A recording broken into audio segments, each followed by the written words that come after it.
Video topik kali ini membahas tentang hal yang perlu dikritisi dan perlu diperbaiki, yaitu tentang kesalahan Syekh Al-Imam Al-Muhaddits Muhammad Nasiruddin Al-Albani rahimahullah.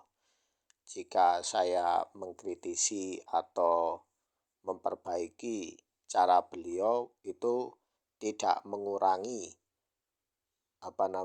kehormatan atau kemuliaan beliau.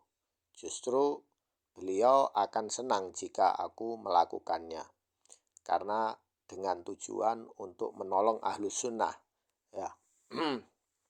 Karena dari itu tugas mengkritik ini dan memperbaiki kesalahan ini bukan untuk menjelekkan, tapi untuk menolong ahlus sunnah semua, ya. Saya punya kitab-kitabnya Syekh Al-Albani. Saya juga mempelajari thariqah islah beliau, ya.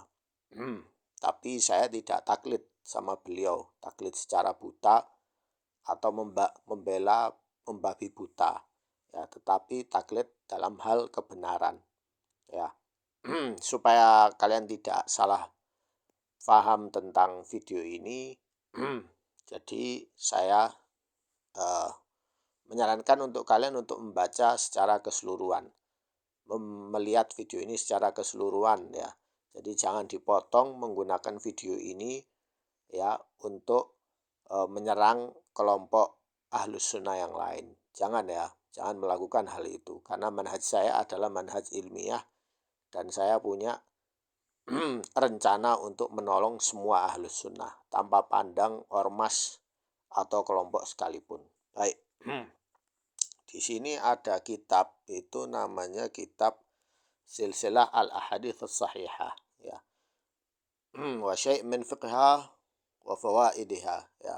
Jadi ini mengumpulkan tentang fikih dan faedah-faedahnya.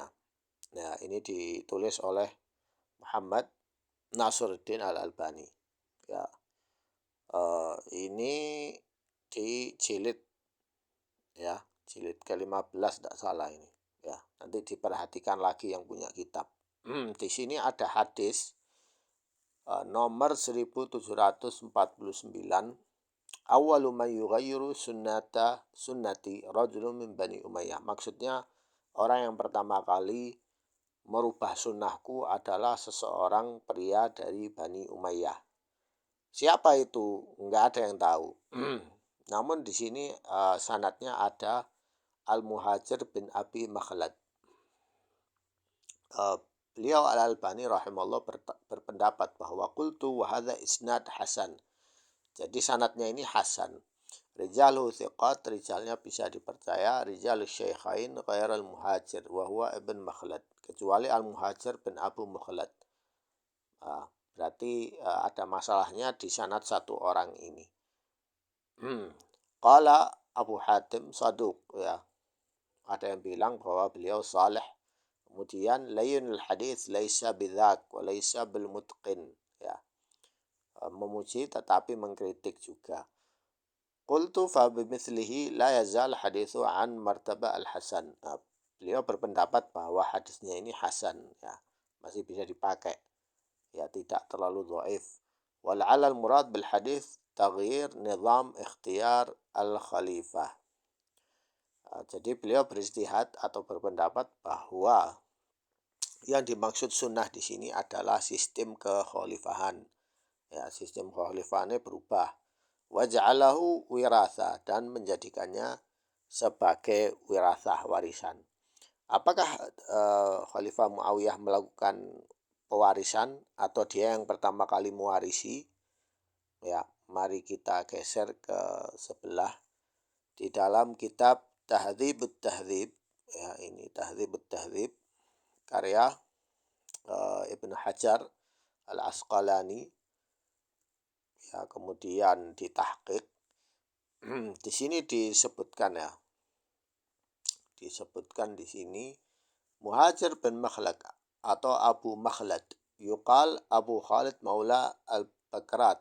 Al-Bakrat itu Bakar, Bani Bakar. Kemudian di sini beliau menyebutkan kana Wahib yu'ibuhu wa yaqul la yahfad. Wa qala Ibn Ma'in, berkata Ibn Ma'in, salih, wa qala Abu Hatim layyin. Kemudian di sini dijelaskan al hadis laisa bidzak wa laisa bil mutqin. Jadi ada masalah dalam sanad hadis ini. Artinya hadis ini dhaif, ya, tidak bisa dihasankan. Tetapi menurut Al-Albani hadis ini hasan. Jadi apakah benar bahwa Bani Umayyah itu merubah sunnah Nabi? Benarkah? Insya Allah akan saya bahas di video berikutnya. Sebab yang namanya sistem pemerintahan itu sebenarnya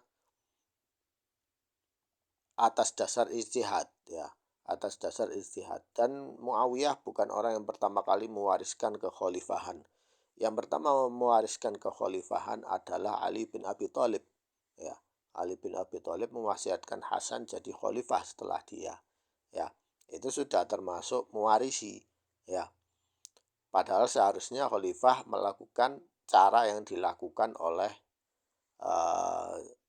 Khalifah Umar, yaitu memilih Ahlus Syura. Tapi tidak terjadi syura sama sekali, ya. Jadi langsung dipilih Hasan kamu jadi khalifah, sudah, yang lain otomatis membaiat. Tapi apakah benar bahwa Ali bin Abi Thalib itu salah dalam ijtihadnya? Jawabannya tidak, ya. Karena masalah politik pemerintahan itu masalah ijtihadiyah, orang yang memilih, komunitaslah yang memilih. Seperti itu. Jadi tidak ada hubungannya dengan merubah sunnah atau tidak.